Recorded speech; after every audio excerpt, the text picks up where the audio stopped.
16.3 শেষ। আর মনে রাখবেন 16.1 থেকে 16.4 পর্যন্ত কয়টা অনুশীলনী বলেন তো?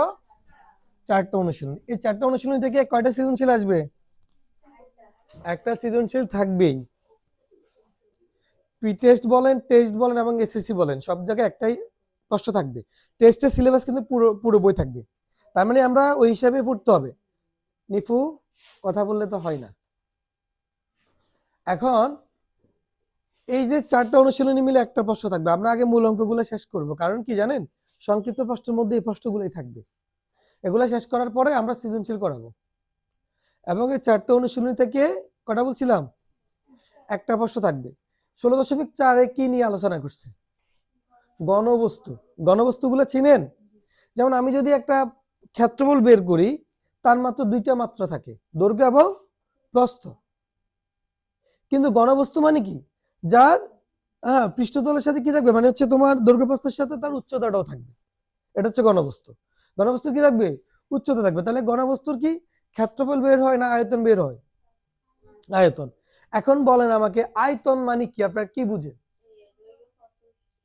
উচ্চতার গুণফল। তো আমরা ঘনমিটার লিখি না? ক্ষেত্রফলটা তো বুঝে দিছি, মনে আছে তো?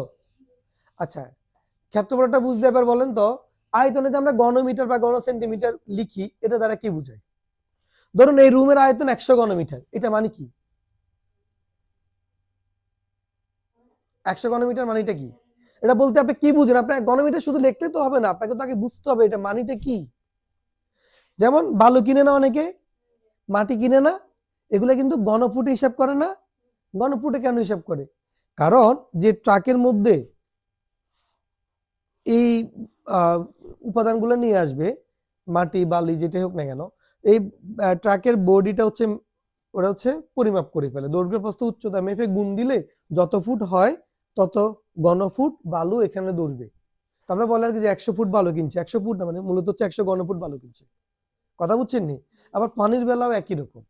এই যে আমরা ট্যাঙ্কগুলো, এই যে ধরেন আমার হাতে এই যে একটা কি আছে বলেন তো, এটা এটা একটা কি? পানির বোতল। আপনি বলতে পারবেন এই বোতলের আয়তন কত? এই বোতলের আয়তন হচ্ছে 1000 ঘন সেন্টিমিটার। 1000 ঘন। যে পাত্রের আয়তন 1000 ঘন সেন্টিমিটার, সেই পাত্রে 1 লিটার পানি ধরবে। তার মানে এই বোতলগুলো তৈরি করার ক্ষেত্রে ওইভাবেই পরিমাপ করে করা হয়। এটা কোন আকৃতির বলেন তো? এটা হচ্ছে ব্যালন আকৃতির, মানে যেটাকে আরেকটা নাম কি ইংরেজিতে বলে কি? সিলিন্ডার। আর বাংলাতে কি বলে? ব্যালন। এটা হচ্ছে ব্যালন আকৃতি। এখন এই বোতলের আয়তনটা, আয়তন মানে কি? আয়তন মানে হচ্ছে কোন একটা বস্তু ঠিক কতটুকু জায়গা দখল করে, সেটা হচ্ছে তার আয়তন। বুঝতে পারছেন? কোন একটা বস্তু কতটুকু জায়গা দখল করে, সেটা হচ্ছে তার আয়তন। এখন ঘনমিটার কেন বলি সেটা বুঝিয়ে দিচ্ছি।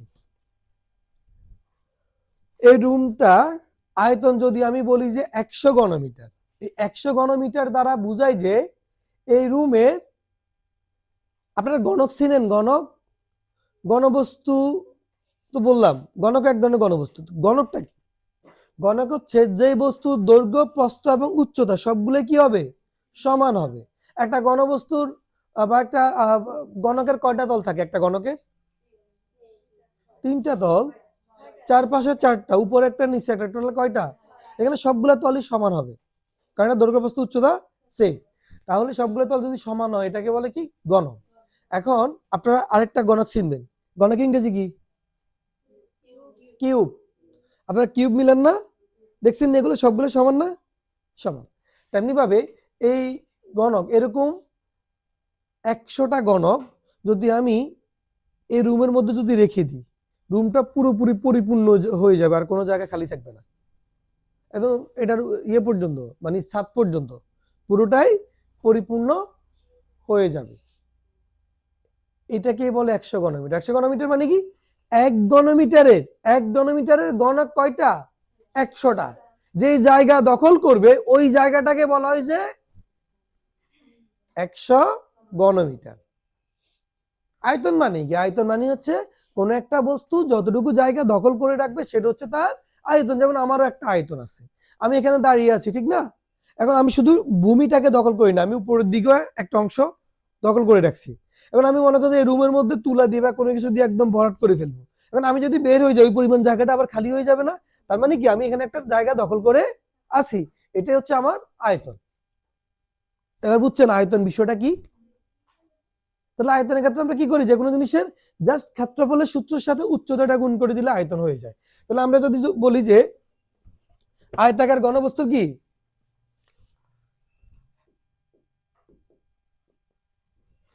আয়তাকার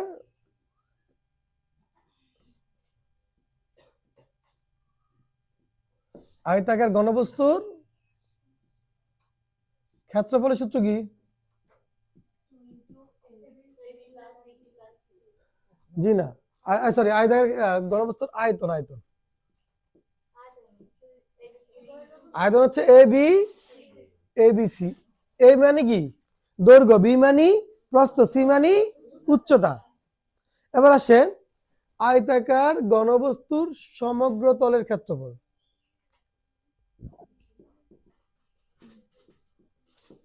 সমগ্র তলের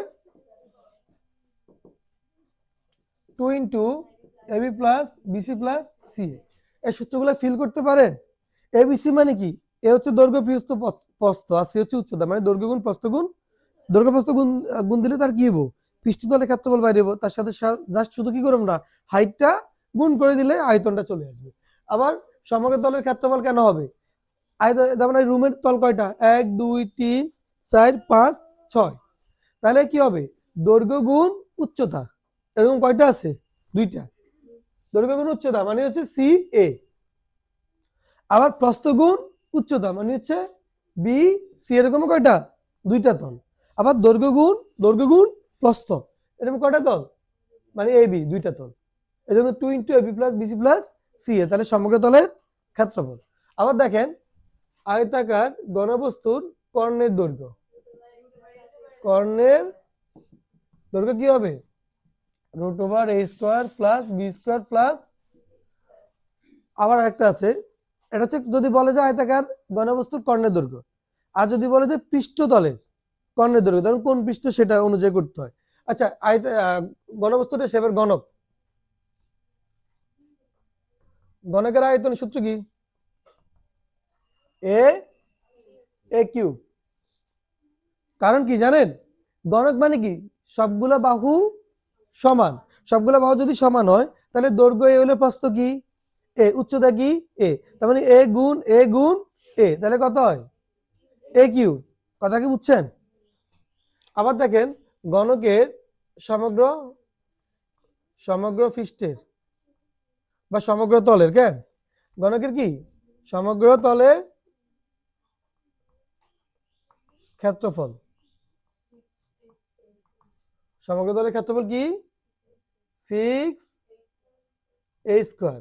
কারণ ঘনকের কয়টা তল থাকে, 6টা তল, প্রত্যেকটা তলই হচ্ছে বর্গাকার।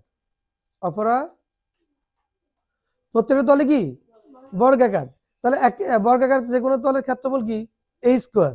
তাহলে ঘনকের কয়টা তল, 6টা তল, তাহলে সবগুলো তল কি হবে 6a স্কয়ার। ইজি না? সূত্র বুঝতে পারলে আপনি ভুলে গেলেও মনে করে লিখতে পারবেন। অপরের মতো যদি লেখেন বলার সময়, বোঝানোর সময়, বা কথা বলেন পিছনে যাই, তাহলে কি বুঝবেন না?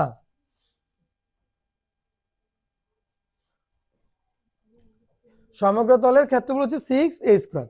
এবার দেখেন ঘনকের কর্ণের দৈর্ঘ্য √3a, √3 কি আরেকটা বিষয় আছে,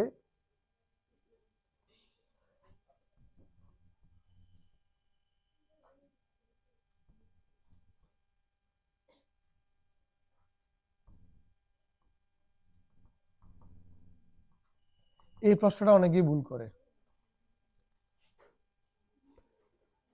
ঘনকের কর্ণের দৈর্ঘ্য আর পৃষ্ঠতলের কর্ণের দৈর্ঘ্য কি বুঝেন?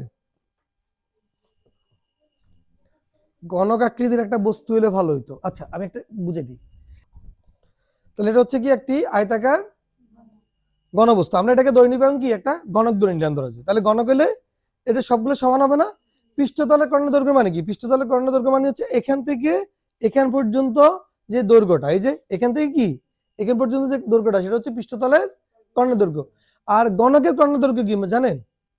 ঠিক এই কোণা থেকে একদম ভিতরে দিয়ে এই কোণা পর্যন্ত যে দৈর্ঘ্যটা, সেটা হচ্ছে গণকের কর্ণের দৈর্ঘ্য।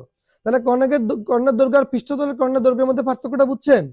এই ভুলটা পরীক্ষায় অনেকেই করে, যখন এর পৃষ্ঠতলের কর্ণের দৈর্ঘ্য লেখে অনেকে এই সূত্রটার প্রয়োগ করে, দেখবেন আপনারা ভুল অনেকে করে ফেলবেন। এজন্য আগে ভাগে বলে দিচ্ছি, এই ভুলটা করা যাবে না, কেমন? তাহলে কর্ণের দৈর্ঘ্য কি?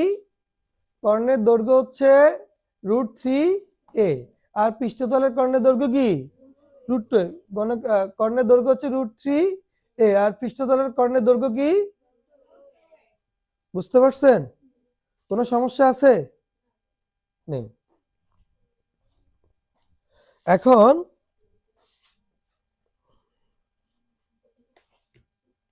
আমরা একটা একটা করে প্রশ্ন সমাধান করব। সবাই 8 নং প্রশ্নটা একটু খেয়াল করেন তো, 8 নং প্রশ্ন পড়ে।